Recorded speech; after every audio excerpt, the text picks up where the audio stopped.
यह झूठ होगा यदि हम कहें कि हम ब्रिटिश शासन की 2 शताब्दियों के बाद छोड़े गए औपनिवेशिक हैंगओवर से पूरी तरह से उबर चुके हैं। आज एक स्वतंत्र भारत में रहते हुए हम पर शासन करने वाले एक विदेशी राष्ट्र की कल्पना करना कठिन है। आज़ादी के मीठे स्वाद के लिए बहुत सारा खून बहाया गया और स्वतंत्र होने के अलावा और कुछ भी नहीं है जिसे हम पसंद करते हैं। ऐसा कहने के बाद केवल मन की कसरत के लिए आइए उन चीजों की कल्पना करने की कोशिश करें जो वास्तव में भारत पर अंग्रेजों का शासन न होने पर होती। देश अधिक समृद्ध रहा होगा। दादा भाई नौरोजी की पुस्तक poverty and un British rule in India के अनुसार अंग्रेजों द्वारा भारतीय संसाधनों से निकाले गए धन की राशि हर साल 4 मिलियन पाउंड थी।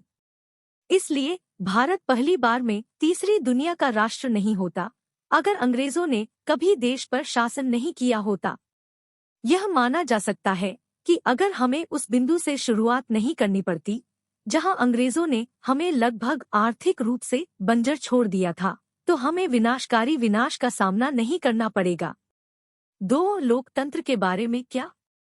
ब्रिटिश पूर्व भारत में लोकतंत्र का शायद ही कोई सुझाव है। अंग्रेजों ने 1861 के भारतीय परिषद अधिनियम के साथ भारत में संसदीय चुनावों की शुरुआत की। यह पहली बार था कि भारतीय लोकसभा के लिए मतदान कर सके, जिसका अनुवाद लोगों की परिषद के रूप में हुआ। हालांकि ब्रिटिश भारत की रक्षा और विदेशी मामलों के लिए जिम्मेदारियों को बरकरार रखेंगे, उन्होंने देश में चुनावी प्रणाली की शुरुआत की, जो अन्यथा वर्षों तक राजशाही बनी रह सकती थी। 3 द्वितीय विश्व युद्ध का भारत पर कोई प्रभाव नहीं पड़ता। भारत हमेशा से एक शांतिपूर्ण राष्ट्र रहा है और द्वितीय विश्व युद्ध से उसका कोई लेना देना नहीं होता अगर यह अंग्रेजों के शासन में नहीं होता। हमारी धरती के 2 मिलियन से अधिक पुत्रों को एक युद्ध में धुरी शक्तियों से लड़ने के लिए भेजा गया था, जिसका हमारा कोई लेना देना नहीं था। युद्ध में सैनिकों को भोजन की आपूर्ति करने के लिए अंग्रेजों की अनैतिक युद्ध नीतियों के कारण बंगाल और बिहार में भोजन की कमी हो गई, जिससे लाखों लोग भूख से मर गए। द्वितीय विश्व युद्ध की तबाही ऐसी चीज नहीं थी जिसकी भारत को कभी जरूरत थी। 4 एक समेकित सेना का गठन। आज भारत के पास दुनिया का सबसे मजबूत रक्षा तंत्र है। हालांकि भारत के लिए आज इतनी मजबूत सेना बनाना मुश्किल होता अगर उसे अंग्रेजों के अधीन युद्ध के लिए प्रशिक्षित नहीं किया जाता। पिछले बिंदु के विपरीत विश्व युद्ध में भारत की भागीदारी ने देश को अंतर्राष्ट्रीय युद्ध में आवश्यक अनुशासन बनाने में मदद की और आधुनिक गोला बारूद को संभालने और उन्नत युद्ध तकनीकों को शामिल करने से ब्रिटिश प्रभाव के बिना भारत के लिए दूर की कौड़ी बनी रह सकती थी।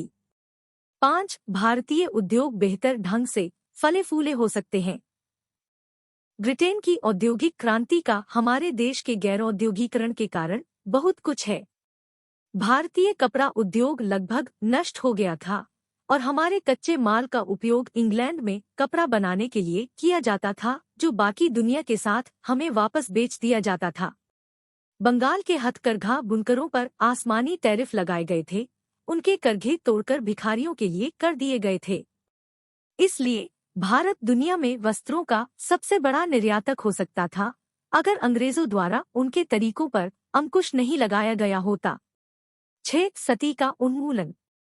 सबसे जघन्य हिंदू प्रथा जहां एक विधवा को उसके मृत पति की चिता पर जिंदा जला दिया जाता था, अंततः 1829 में भारत के कुछ हिस्सों में समाप्त कर दिया गया।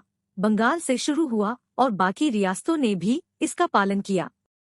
जाहिर है मुगल राजा अकबर और औरंगजेब ने इस प्रथा पर प्रतिबंध लगाने की कोशिश की थी, लेकिन उनका कार्यान्वयन फलदायी नहीं हुआ। हालांकि सहजानंद स्वामी और राजा राम मोहन राय जैसे व्यक्तित्वों ने इस प्रथा को खत्म करने के लिए कड़ा संघर्ष किया था, लेकिन अगर अंग्रेजों ने इसका समर्थन नहीं किया होता तो यह एक कठिन काम होता, खासकर प्रतिबंध के खिलाफ हिंदू समुदाय के व्यापक विरोध के साथ। 7 पश्चिमी शिक्षा की शुरुआत। ऐसा नहीं है कि भारत में अपनी अकादमिक गहराई की कोई कमी नहीं थी, लेकिन पश्चिमी शिक्षा की शुरुआत ने देश को स्वतंत्रता प्राप्त करने सहित विभिन्न पहलुओं में मदद की थी।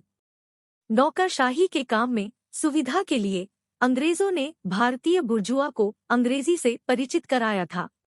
हालांकि यह भारतीयों के लिए साहित्य की दुनिया का प्रवेश द्वार था, जिसने उन्हें इतिहास में क्रांतियों की कहानियों से अवगत कराया, जिसने अंततः भारतीयों को स्वतंत्रता के लिए एक शिक्षित लड़ाई शुरू करने के लिए प्रेरित किया।